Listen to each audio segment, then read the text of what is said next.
Dark Fae is hands down the most important boss you could be fighting in the Doom Tower rotation, and we have just that rotation on this month. So in this video I'm gonna teach you how you could be beating Dark Fae with ease, and the fight is actually a lot easier than I remember it from back in the day, but this champion could definitely be quite the hard thing to be tackling, especially when you're first starting out. In this video I'm gonna show you how I actually can farm her with 5 epics with ease, and it really comes down to a little bit of speed tuning, a little bit of team setup, and anything in between. Like, you gotta be smart with the gear and whatnot, you gotta be smart with the champions you should be bringing, and all of that stuff. But yes, it's really not rocket science. So I hope you find the video helpful, and if you do, a like and a subscribe would be awesome. And don't forget you can check me out live on stream each Tuesday and Thursday, where I do my best to help you out with free account takeovers. So if you have a problem in raid, I definitely can try and fix it. We are gonna be using 5 epics in this one, and a great place to be getting some of those epics would be from my promo download link, which is gonna start you off with Corrado, Ugo, Lady Annabelle, and Fane in your first month. And you're also gonna have 48 hours to use one of the amazing promo codes that are gonna get you an extra legendary champion. So what are you waiting for? Start yourself a second account or try raid for the first time with some amazing champions right out the get-go. Now, let's get into it.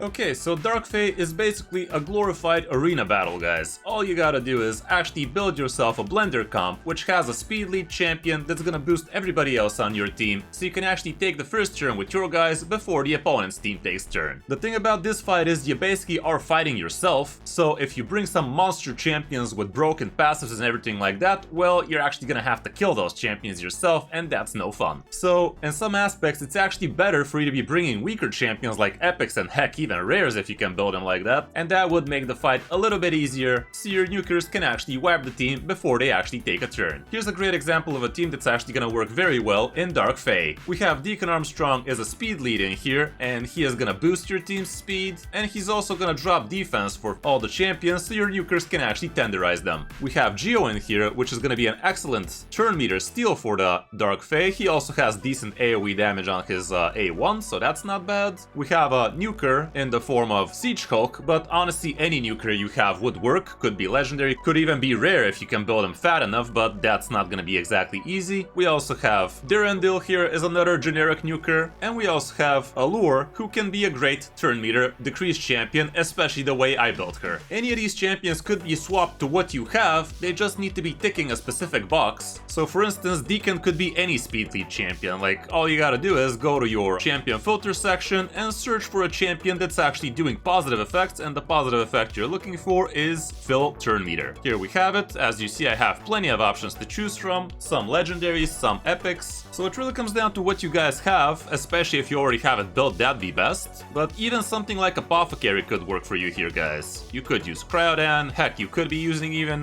your High Katoon if you have her built, and most people honestly should. But yeah, for this case I've already speed tuned Deacon for him to be doing the job, so might as well use that. It will also be great for you to have a decreased defense champion, but right now Deacon does tick both those boxes at the same time at that, so he is actually perfect for this job right now. But you could be bringing somebody like Ugo, let's say, that's gonna be a great decreased defense champion. Heck, you could even be bringing War Maiden for all I care, she's still gonna get the job done as long as she's fast enough to go right after your speed lead, so your nukers can actually have an easier time clearing your team. So yeah, basically somebody that can make the team a lot easier for you to handle. After that you put yourself a nice AoE nuker champion, so anything here would do. You could bring Phoenix, you could bring Gembo if you have him. Felijah can probably do the job. She's actually an excellent champion here if we gotta be completely honest, because she does have an extra turn meter reduction, so honestly I'm actually gonna bring her as long as she fits the speed. I'm gonna check that. But yeah, Felijah is actually amazing of a champion for this fight, because she does bring great AoE, and then she follows up with the decreased turn meter, so Faye is never gonna take a turn, which is one of the best things about Dark Fae. She is actually one of the few champions that you can actually turn meter manipulate.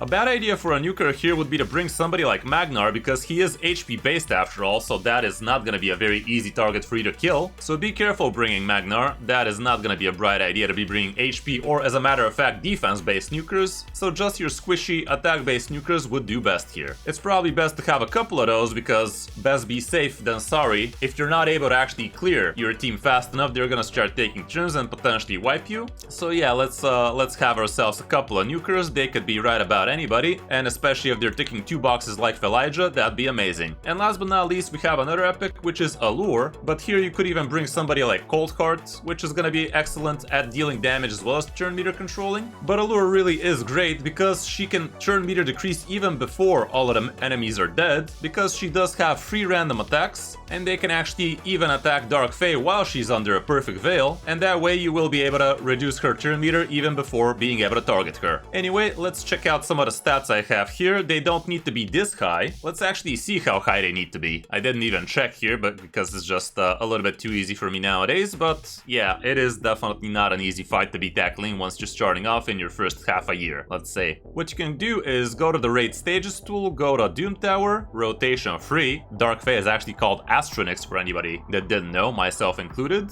You go to hard or whatever you're picking here, and you pick the last stage, which is stage 120 if you're fighting the hardest stage, and here are the stats you're gonna need. The waves themselves are actually gonna be dirt slow, so they are actually very easy to clear. Like, look at this, 84 speed, what the hell? But Dark Fae herself is actually quite the speed demon for this type of content, at least. She does have 250 speed, but more importantly, she does have 330 resistance, meaning your champions are gonna need at least 355 accuracy to reliably be doing what they need to be doing, including turn meter reduction, guys. Turn meter reduction also does need accuracy to work, so definitely bring yourself a good amount of accuracy in there to get the job done nice and easy. If you're trying to resist the true fear Dark Fae could be putting on your guys, 355 would be the safe spot, but if everything goes according to plan, you will never actually have to resist anything because Dark Fae is never gonna actually take a turn. Anyway, here's what the stats I'm bringing. This actually needs to be kinda done well, guys. You actually need to be smart about how you speed tune your team, and your speed lead does need to be the fastest, faster than Dark Fae for sure, but also not too fast from your other champions, because if he is too fast, well, the enemy Deacon is also gonna take a turn and thing might go not so great for you. So what you want to do is have your speed leader faster with like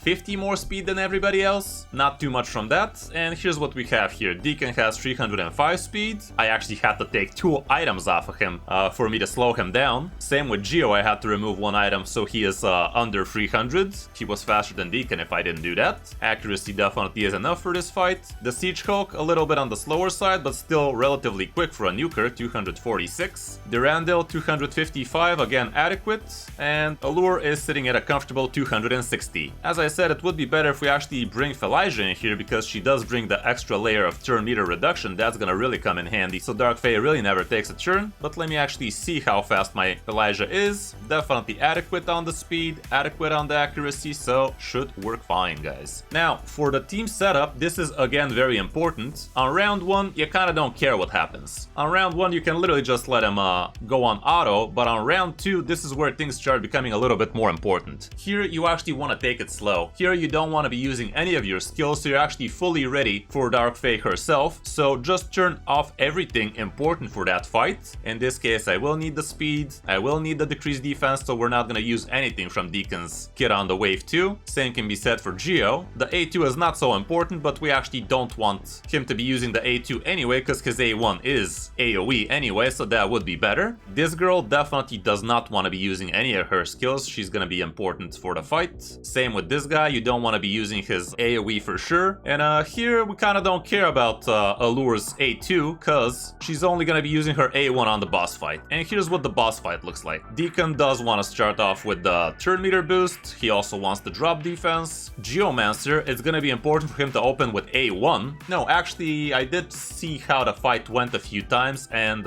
it would be better for me if he actually also uses this first. You're gonna see how it goes. I do believe this is gonna make it a little bit better. But basically, by the time everybody's dead, Geo would have probably taken 2 turns, and on the 3rd turn, Fae is gonna be open for business, and that is when Geo's gonna do that. And in order for that to get set up correctly, we want him to open with his A1 first, then we want him to use his A2, and only after that he starts turn meter decreasing with the A3. That is gonna work perfectly, hopefully. With Elijah, first we want her to open with her A3, so she kills everybody, hopefully, and then she starts using turn meter decrease on the Dark Fae, and that would work lovely. Durandal, we only care about his A2, after that he can do whatever, and like I said, Allure should always be using her A1, because she is gonna be decreasing turn meter by 25% on each critical hit, so that is why she does need to have crit. She also needs accuracy for this fight, at least 355. Anything else, yeah, she does need to be relatively quick, but anything else is just a bonus. Anyway, enough dilly-dallying, let's see the fight in action, so you guys can see what I'm talking about. Alrighty. Here, like I said, they can do whatever, doesn't matter much. But on the wave 2, this is where they just need to be doing basically A1s. And as you see, the fight is actually quite easy, guys. Like, look at this. I don't remember these fights being this easy. Back in the day, it was actually quite hard for me. But now, this is literally the hardest floor of the Doom Tower, and we're just cruising. We're just cruising with a bunch of epics. Let's not pretend they're not +4 and ascended and everything, but still. Definitely not as hard as I remember it. And here's what the real fight looks like. We turn meter boost, we drop defense, Geo does things, there goes Felijah, amazing. We saw Allure turn meter decreasing a little, that was kinda good, but we actually did not manage to do this perfectly. Dark Fae did indeed take a turn, sadly. But now it's gonna be for the last time, it seems. Look at this, Geo did his turn meter, Felijah did her turn meter, now Allure did her turn meter. Everything is right in the world now. Hopefully. Okay, she still takes a turn, scratch that. But she's not gonna take that many turns. It's not perfect, apparently. I did have to actually slow down quite a few of my speed champions for them to actually be slow enough for the nukers to be fast enough, but yeah, the Dark Fae basically is not gonna be taking that many turns this way. And this is just epics, guys. So definitely could have been better, definitely could have been worse. If you're struggling with the easier Dark Phase, the lower floors, the stats requirements are gonna be even lower. So yeah, as long as you follow this type of strategy, build yourself a nice little blender comp, this is gonna be very easy. What you don't want to be bringing in these fights would be something like a Wukong, something like Odin if you are lucky enough to have him. Basically champions that have amazing passes. Like if you brought Wukong here, the enemy Wukong would keep on reviving, and at some point that Wukong is gonna kick in your teeth, and that's not gonna be fun. So yeah, be careful what types of champions you're bringing. Be careful what gear you bring him on. Like for instance, if you bring somebody in a freeze gear or something stupid like that, you are gonna freeze yourself here and there. Not that anybody in their right mind is gonna be building somebody in a freeze gear, but yeah, you get it. Our Allure is looking a little bit on the dying side, but this fight should be over any minute now. And yeah, 3 minutes, around 3 minutes, definitely a great time to be farming Dark Fae. And guys, don't forget, farming Dark Fae is the most important thing you could be farming out of the Doom Tower, so this is why it's so important to have yourself a nice auto team set up for just such an occasion, because the lethal set is the best set you could be farming out of Doom Tower.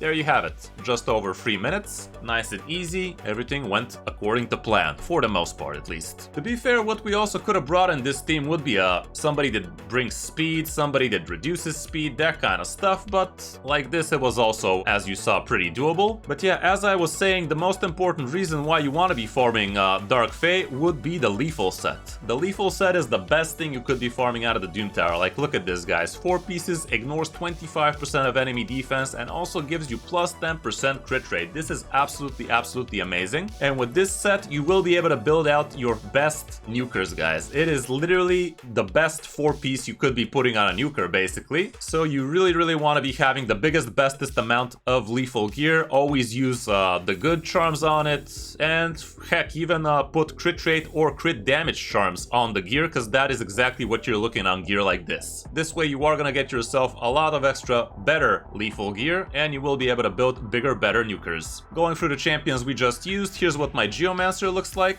I had him in reflex gear so he can be using his A3 a little bit more often, and obviously he needed to be decently quick and decently accurate. Durandil, he was in a little bit of ignore defense with a little bit of cruel, so he is decently quick. Over crit capped, I definitely kind of botched this build. I just put a very crit ratey boot on him just for the sake of it having the plus 12 speed here. That's why this crit rate is so massive relatively out of sync, but yeah, he needed to be relatively quick, so he takes a turn before our own Deacon from the enemy team did, so that is why we had to botch this build a little. Deacon, as I said, I had to take off a couple of items because he was way too quick, so no banner, no weapon for him, but yeah, he does need to be the fastest on the team, he does need to have enough accuracy to land the things, and the rest is basically gravy. Here's what Elijah looked like, nothing really fancy, and for Allure, this is a funny thing about Allure, by the way. Relics really made Allure into an amazing champion, not gonna lie. The important thing about Allure is she does need to be crit capped. You don't care about the crit damage much, but she does need to be critting in order for her turn meter reduction to be happening, and she also needs to be accurate and relatively quick. But the relic, you actually could give her Tempus Sanguinis, and this thing is gonna boost your 25% turn meter reduction effect by 15%. Could be by even more if you put in more levels in these, but I just slapped it in for the sake of having something most of people who've played the game for more than 3 months should be having, without having to invest too much levels into it. So yeah, this is gonna be an amazing relic for any turn meter reduction champion you have. You could also put it on your Geo, you could also put it on your Elijah, if we gotta be honest, and that way Dark Fae is gonna be taking even less turns against you.